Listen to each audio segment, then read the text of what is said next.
আপনাদের বাবাদেরকেও বললাম, আজ স্বার্থপর মা বাপ শুধু সম্পদের হিসাব মিলাইতেছেন। আপনার চোখের সামনে 20 বৎসর যার স্ত্রী পর্দা করে না, এটা কোনো বেডই? তুমি বেটা কোনো স্বামী বেটা? কাপুরুষ তো এত কাপুরুষ হয় না বেটা। মুসলমান তো দূরে থাক, আত্মমর্যাদা যার আছে, আত্মসম্মান, আত্মবিবেক, তার স্ত্রী বুঝি, বেটি আমার বউ, আমি বিবাহ করলাম, হালাল পবিত্র স্ত্রী আমার, উমার রং চায় রাস্তার বেড হইত, উমা এটা কিতা, আমনি কিতা, আমনি প্লাস্টিক নি,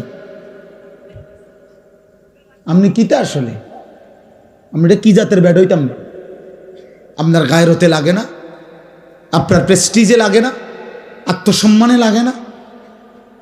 আত্মসম্মান মানুষের শ্রেষ্ঠ নিয়ামত, গায়রত। এটাকে অহংকার বলে না, এটাকে বলে আত্মসম্মান। অর্থাৎ আমার ধর্মের একটা ইজ্জত আছে, আমি এক রবের গোলাম, আমি এক নবী মুহাম্মদ সাল্লাল্লাহু আলাইহি সাল্লামের উম্মত। সুবহানাল্লাহ একবার পড়লেও নেকি, 100 বার পড়লেও নেকি। একবার পড়লে নবীজি বলছেন আযমু মিন উহুদিন, উহুদ পাহাড়ের চাইতে বেশি নেকি। একবার। আবার 100 বার পড়লে নবীজি বলছেন আল্লাহর রাস্তায় 100 গোলাম আজাদ করার সওয়াব। তাইলে নেক আমল আজরুকুম আলা কদরে নুসুবিকুম। নবী সাল্লাল্লাহু আলাইহি সাল্লাম বলেন তোমাদের পরিশ্রম অনুপাতে তোমাদের নেকি। যে আমলে যত মেহনত, ওই আমলে তত নেকি। তাহলে এই জন্য আল্লাহর কথা কম হোক বেশি হোক কোনো অসুবিধা নেই। ওয়াজ কমও হইতে পারে, ওয়াজ বেশিও হইতে পারে। হাদিসের মধ্যে আছে নবী সাল্লাল্লাহু আলাইহি সাল্লাম একদিন ফজরের নামাজের পরে মসজিদে নববীতে ওয়াজ শুরু করছেন, বিশুদ্ধ হাদিস। মাগরিব পর্যন্ত ওই দিন নবীজি ওয়াজ করছেন, শুধু নামাজ পড়ছেন আবার বসছেন। এক টানা ফজরের পর থেকে মাগরিব পর্যন্ত তিনি অনবরত বলছেন।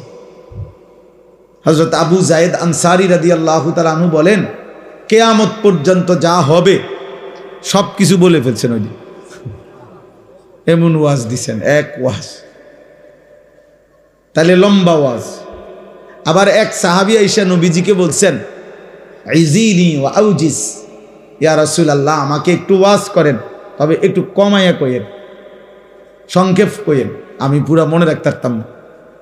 নবী সাল্লাল্লাহু আলাইহি সাল্লাম বলছে লা তাগদাব, রাগ করো না।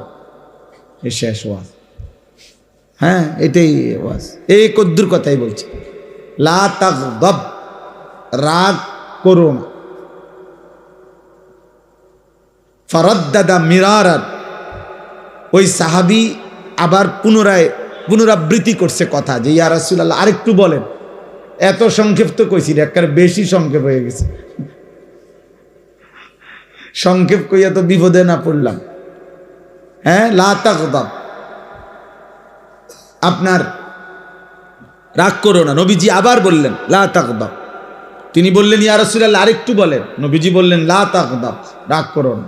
মানে উনি যতবারই বলে নবী একই কথা বলে, লা তাগদাব, রাগ করো না।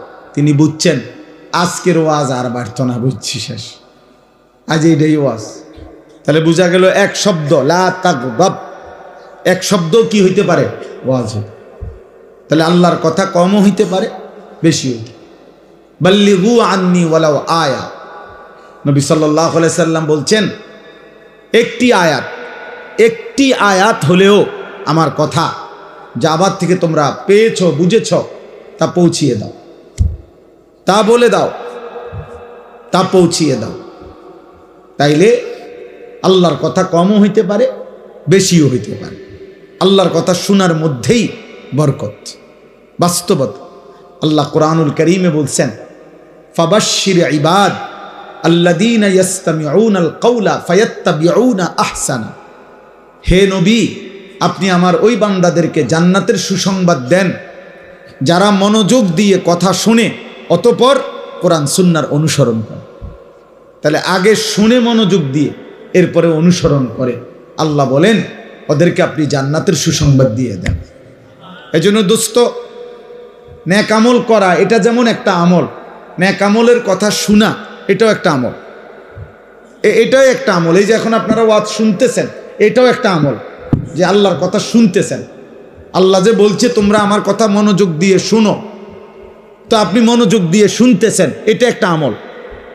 আবার যদি আমলে বাস্তবায়ন করেন তো সেটা পরিপূর্ণ আমল, সেটা পরিপূর্ণ আমল।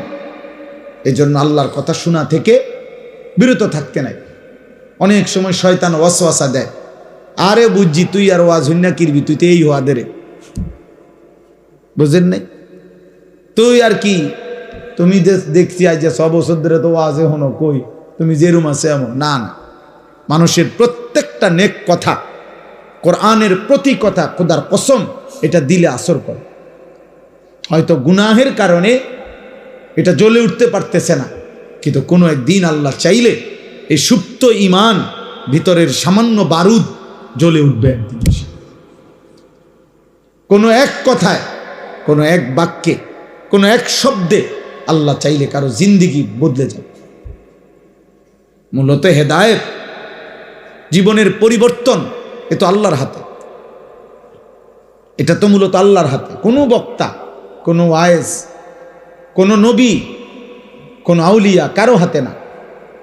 এজন্য নবীজি সাল্লাল্লাহু আলাইহি সাল্লাম নিজেই বলে নিতেন, আগে যখনই নসিহত করতেন, তো আমরা যে হুজুররা খুতবা পড়ি, ওয়াজের শুরুতে বৈশা আমরা একটা খুতবা পড়ি না, যে এখন পড়লাম আলহামদুলিল্লাহি নাহমাদুহু ওয়া নাস্তাঈনুহু ওয়া নাস্তাগফিরুহু, এটা কি খবরের কাগজ পড়ি নাকি? না, এটা নবী সাল্লাল্লাহু আলাইহি সাল্লামের সুন্নাত, এটা তিনি পড়তেন। তো এখানেই নবীজি আগে নিজেই কথা ভাঙ্গা লইতেন, মানে নিজেই আগে কথা পরিষ্কার করে নিতেন, যে শুনেন ওয়াজ কর্ম ঠিক আছে, তবে এটা মনে রাখবেন, মান ইয়াহদিহিল্লাহু ফালা মুদিল্লা লাহু ওয়া মান ইউদ্লিলহু ফালা হাদিয়া লাহু। আল্লাহ যাকে হেদায়েত দিবেন তাকে কেউ পথভ্রষ্ট করতে পারবে না, আল্লাহ যাকে পথহারা করে দিবেন তাকে কেউ হেদায়েত দিতে পারবে না। তার মানে আমি বলা দায়িত্ব, কিন্তু মূল ফয়সালা কোথায়? আসমান। মূল ফয়সালা আল্লাহর কাছে, আল্লাহর কাছে, আল্লাহর কাছে। হযরত ওমর রাদিয়াল্লাহু তাআলা আনহু, তিনি রওনা দিছেন নবীজি সাল্লাল্লাহু আলাইহি সাল্লামের গর্দান নেওয়ার জন্য, তরবারি হাতে, প্রচণ্ড উত্তেজিত, রাগান্বিত, হাতে খোলা তরবারি, কলিজার ভিতরে কুফরি, নবীর প্রতি প্রচণ্ড গোস্বা, উন্মুক্ত তরবারি। এই অবস্থায় আল্লাহ বলছেন আমি হেদায়েত দেব। আপনি যদি বলেন এটা বুঝে একটা কথা হইলো, এটা বিচারের কথা হইলো, আপনি এর কি বুঝে হেদায়েত দিবেন? তে যায় কোন দিকে আপনি বুঝেন না? আল্লাহ বলবেন আমার ইচ্ছা, তোমার সমস্যা কি? তোমার অসুবিধা কি? আমি হেদায়েত দেব। তো ঠিকই আল্লাহ এই চলার পথেই, ওই দিনেই, এই তরবারি হাতেই, এই রাগান্বিত অবস্থাতেই ওমরকে হেদায়েত দিছেন। তো ওমর কালেমাওয়ালা হয়ে গেছে। আবার আবু তালেব, নবীজির আপন চাচা, নবীর দাদা আব্দুল মুত্তালিব, তিনি ওনার হাতে তুলে দিয়ে গেছিলেন নবীজিকে, নবী সাল্লাল্লাহু আলাইহি সাল্লামকে 12 বছর বয়সে অথবা 8 বছর বয়সে, তো ধরে নিলাম 12 বছর। এই 12 বছর বয়সে নবীজির দাদা আব্দুল মুত্তালিব আবু তালেবের হাতে নবীজিকে তুলে দিছিলেন।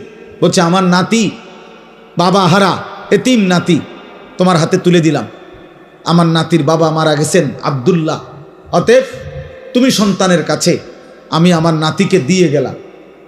এই যে দিয়ে গেছে নবীজিকে আবু তালেবের হাতে, নবীজি সাল্লাল্লাহু আলাইহি সাল্লামের বয়স যখন 50, তখন আবু তালেব ইন্তেকাল করছে। তো 12 থেকে 50 মোট 38 বছর, এক টানা 38 বছর, প্রতিটা সুখে দুঃখে জীবনের 38 বছর এক টানা নবীজির পাশে ছিলেন, আদর করছেন, সোহাগ করছেন, আশ্রয় দিছেন, ভালোবাসা দিছেন, সার্বিক তদারকি করছেন এই আবু তালেব। এর মধ্যে ইসলাম প্রচারের পরেও আরো 10 বছর, কারণ নবীজির ইন্তেকাল, নবীজির বয়স যখন 50 তখন তিনি ইন্তেকাল করছেন। তাহলে নবীজি 40 বছর বয়সে কালেমার দাওয়াত শুরু করছেন, তাহলে তো এখানে আরো 10 বছর, মানে নবীজি ইসলামের দাওয়াত শুরু করছে যখন, তখনও উনি নবীজিরে পাইছে আরো 10 বছর, আগের 28 বছর, তাহলে 28 আর 10 এই 38 বছরের আদর সোহাগ, 38 বছরের এই ভালোবাসা নবীজির পাশে থাকার পরেও আল্লাহ বলছে, বন্ধু আমার বুঝে ধরে নাই, আমি চাইলাম না, আবু তালেবকে হেদায়েত দিলাম। আবু তালেব ঈমান আনে নাই, তাহলে বিষয়টা কার হাতে? নালে আবু তালেব 38 বছরের নবীজির পাশে ছিল, খামখেয়ালি কথা। অতএব এটা বোঝা উচিত, এটা বোঝা উচিত আমাদের দোস্ত। এই জন্য প্রত্যেকের প্রতি আমরা আশাবাদী। কে কখন বদলাবে, কে কখন আল্লাহর পথে আসবে, কে কখন আল্লাহর দ্বীনের জন্য জান প্রাণ কোরবানি করবে, সে রবের ফয়সালা। হতাশ হই না কখনোই। আমরা বুঝাইতে চেষ্টা করি, ধাক্কা দেই, প্রেসার দেই, প্রেরণা দেই, বলতে চেষ্টা করি বিভিন্ন ভাঙ্গিকে।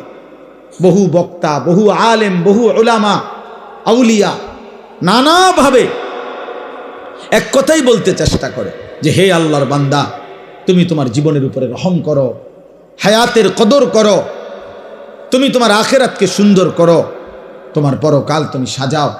দুনিয়া তুমি না চাইলেও পূরণ হয়ে যাবে, দুনিয়া না চাইলেও পূরণ হয়। খোদার কসম, প্রত্যেকটা মানুষ এ কথা ইয়াকিন রাখবেন, দুনিয়া আমার আপনার জন্য যাটুকু বরাদ্দ তা পৌঁছবেই, তা পৌঁছবেই। ইন্নার রিজকা লা ইয়াতলুবুল আবদা কামা ইয়াতলুবু আজালাহু। দোস্ত এটা মনে রাখবেন, জওয়ান ভাই তোমরা মনে রাখো, নবীজি বলছে উম্মত তোমাদের প্রত্যেককে তোমাদের রিজিক তালাশ করে নেবে ওইভাবে তোমাদের মৃত্যু তোমাদেরকে যেভাবে তালাশ করে নেয়। তুমি না চাইলেও যেমন মৃত্যু তোমার কাছে পৌঁছে যায়, তুমি না চাইলেও, তুমি না জানলেও তোমার রিজিক তোমার কাছে পৌঁছে যায়, তোমারে খুঁজে নিবে, রিজিক তোমাকেই খুঁজে নিবে। একজন মানুষ তার জীবনের যত অর্জন যা পায় তার জীবনের জন্য সব রিজিক। রিজিক শুধু বাতকে বলে না, ও যে ও ছোট বাচ্চা, ওনার সন্তান, তো ও রিজিক। হালাল পবিত্র স্ত্রী, এটা রিজিক। হ্যাঁ, মানে জীবনের যা কিছু আমরা পাইলাম আল্লাহর কাছ থেকে সব আমাদের রিজিক। রিজিক মানে শুধু বাত না, রিজিক মানে শুধু টাকা না। এক কথায় আমার যা অর্জন আল্লাহ দিয়েছেন সব রিজিক।